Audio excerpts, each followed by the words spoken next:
Semana passada eu recebi aqui nos meus comentários a seguinte pergunta: eu não sei falar inglês. Será que ficaria muito perdida aí? Meu único medo de viajar para fora do Brasil é esse, a dificuldade de comunicação. Gente, muito frequentemente eu recebo essa pergunta: dá para eu viajar sem falar inglês ou sem falar a língua local do lugar aonde eu vou? Inclusive eu conheço pessoalmente gente que tem bastante dinheiro, que gostaria de viajar, mas que não viaja porque não fala inglês. Vamos acabar com esse mimimi? Chegou a hora de quebrar essa barreira.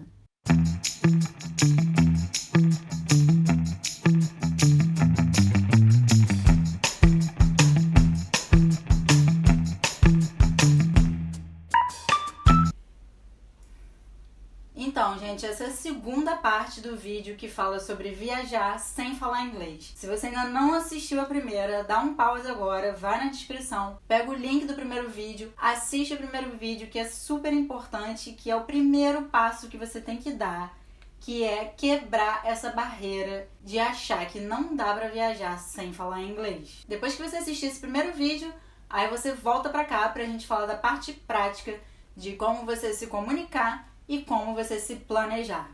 Beleza? Então vamos lá, vamos falar de comunicação. E aí, Renata, eu já tirei esse impedimento da minha frente, quero comprar minha passagem, mas e aí, como é que eu me comunico? Gente, vocês não poderiam estar na melhor era para partir uma aventura dessa, porque afinal de contas a gente tem muita informação na palma da mão com o nosso celular.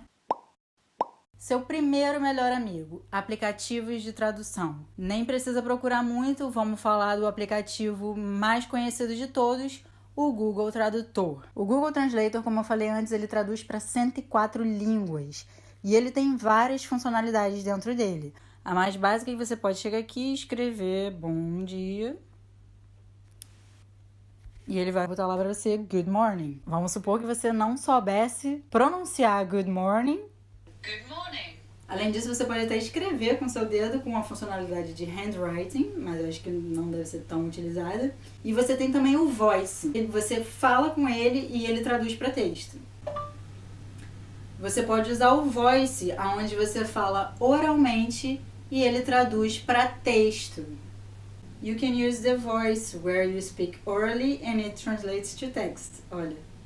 You can use the voice where you speak orally and it translates to text. Gente, tão bonito, né?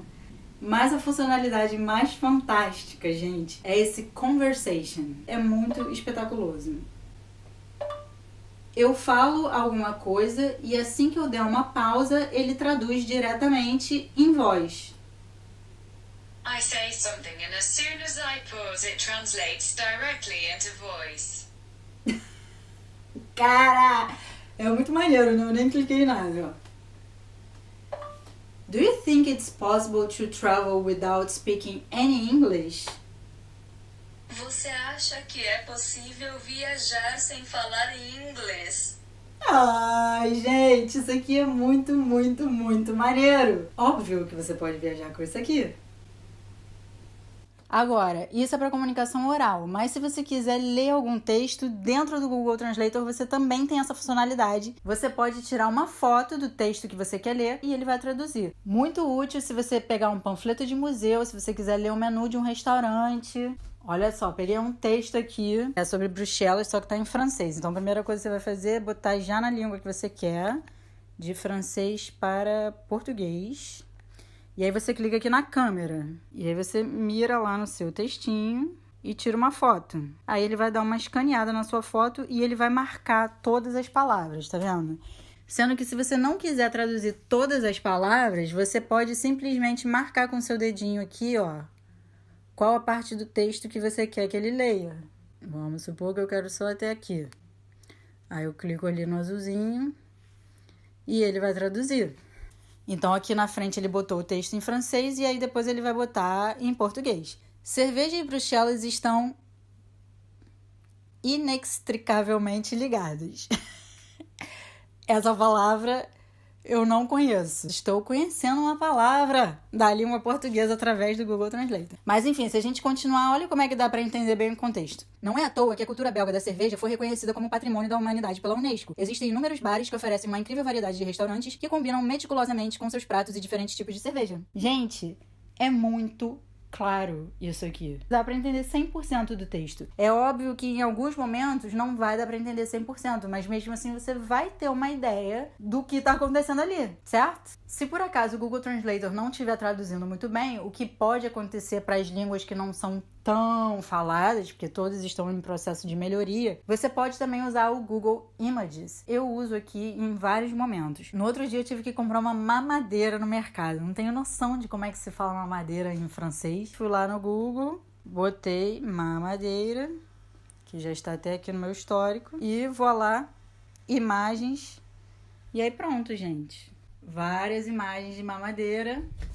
Desse jeito você diz o que você está buscando e a pessoa vai dar um jeito de te mostrar, apontar, indicar para te dizer como é que você chega até o que você está buscando.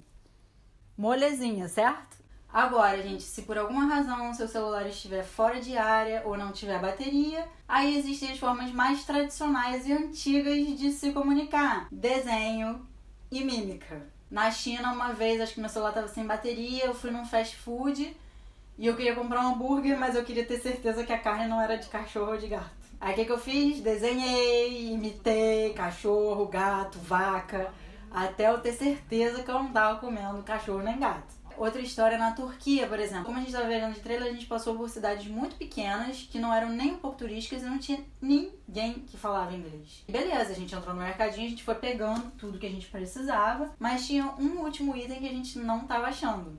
E aí a gente começou a tentar explicar pro cara. Vou fazer a mímica aqui já pra gente testar se funciona. Eu cheguei pro cara e fiz assim, ó.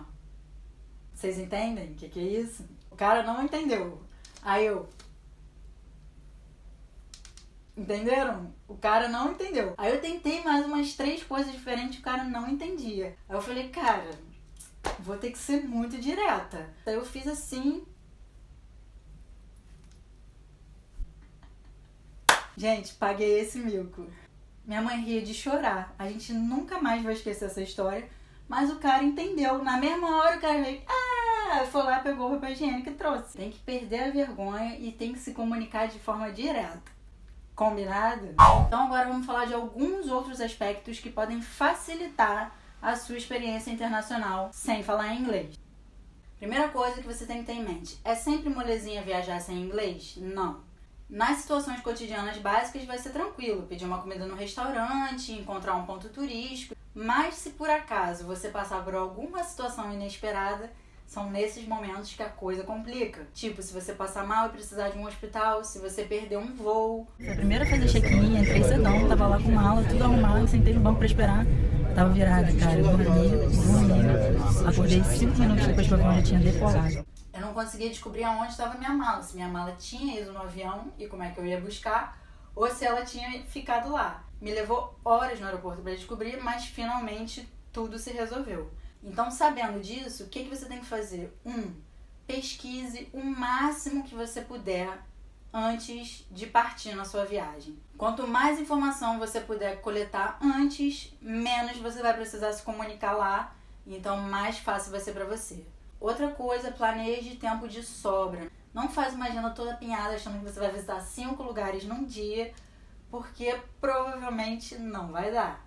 Se você ler num blog que as pessoas levam 3 horas para ir visitar lugar X, planeja 4, 4,5, 5. Por quê? Você vai demorar mais a se comunicar. Se você pegar um ônibus errado, você vai precisar refazer a sua rota. Então, planeja uma folga que é para você se adaptar às coisas que derem errado ao longo do caminho. Numa perrengue, eu queria botar crédito no meu celular e aí que alguém me entendia, o site todo em chinês. Não consegui de jeito nenhum. Uma menina foi e colocou para mim online, mas o crédito não chegou e eu dei o dinheiro para ela, só que tô sem crédito. Terceira coisa, compre um chip de celular. Essencial. O aeroporto não é o melhor lugar para você comprar um chip porque sempre vai ser mais caro, mas tudo depende do que você tem de inglês. Se o inglês for realmente zero, que você acha que você não consegue nem chegar no hotel, compra um chip no próprio aeroporto. Aquele dinheirinho que você não investiu no curso de inglês, você investe agora no chip de celular. Olha eu dando um esporrinho de leve. Porque assim você tá sempre conectado. Não usa roaming do Brasil só em situações assim inevitáveis, porque é super caro. Como eu já comentei, nem sempre a gente pode contar com a tecnologia, pode acabar a bateria do celular, pode não ter conexão. Então leva também sempre um papel e uma caneta caso você precise desenhar. Inclusive algumas coisas que você já sabe que você vai precisar falar, você já pode levar traduzida e impressa do Brasil. Por exemplo, para passar na imigração. A gente já sabe mais ou menos quais são as perguntas que tem na imigração. Para onde você vai, o que você está fazendo aqui, aonde você vai ficar. Já imprime essas respostas e já mostra pro cara junto com seu comprovante de hotel e etc e tal. Outra coisa que você pode fazer é procurar nos destinos recursos em português. Especialmente nos destinos mais populares, tipo as capitais da Europa. Nos museus você vai ter aqueles audio guides, né? Fones que você coloca com a história do museu e tal. E esses áudios, normalmente, eles têm em várias línguas. Muito frequentemente você vai achar português de Portugal. Às vezes você vai achar com português do Brasil. E na pior das hipóteses, você pode pegar em espanhol, que pelo menos você vai entender uma parte do contexto, certo? Além disso, você pode procurar pessoas. Em muitos lugares é possível que você ache guias que falam português, ou até mesmo pessoas que trabalham no aeroporto, no hotel, no restaurante, que falam português ou, novamente, pelo menos um espanhol. Eu acho que você vai ficar surpreso com a quantidade de pessoas que falam português por aí, inclusive gringos. E eu não sei se vocês já sabem, mas, gente, brasileiro está espalhado no mundo inteiro. Nos lugares mais remotos que eu já visitei, 98% deles tinha um brasileiro. E aí tem que perder a timidez e pedir ajuda. Todo mundo se ajuda. Às vezes a gente dá ajuda, às vezes a gente precisa de ajuda. Possivelmente você vai encontrar alguém no meio do caminho para se comunicar. Eu fiz uma viagem de 40 horas dentro de um trem na China, interagindo com várias pessoas no grupo, conversando, tudo graças a uma menina que falava mais ou menos inglês. 1, 2, 3, 4, 5, 10. Esse planeta é grande demais e espetacular demais. Não viajar, gente, é pecado. Então esmaga esse like e compartilhe com seus amigos, especialmente esses que estão se contendo por não falar inglês. Vamos botar essa galera pra viajar! Beijo, até a próxima. Vocês não sabem, mas Jesus atualizou os mandamentos, agora tem o 11º mandamento. Viajarás para muitos países e enriquecerás a tua mente.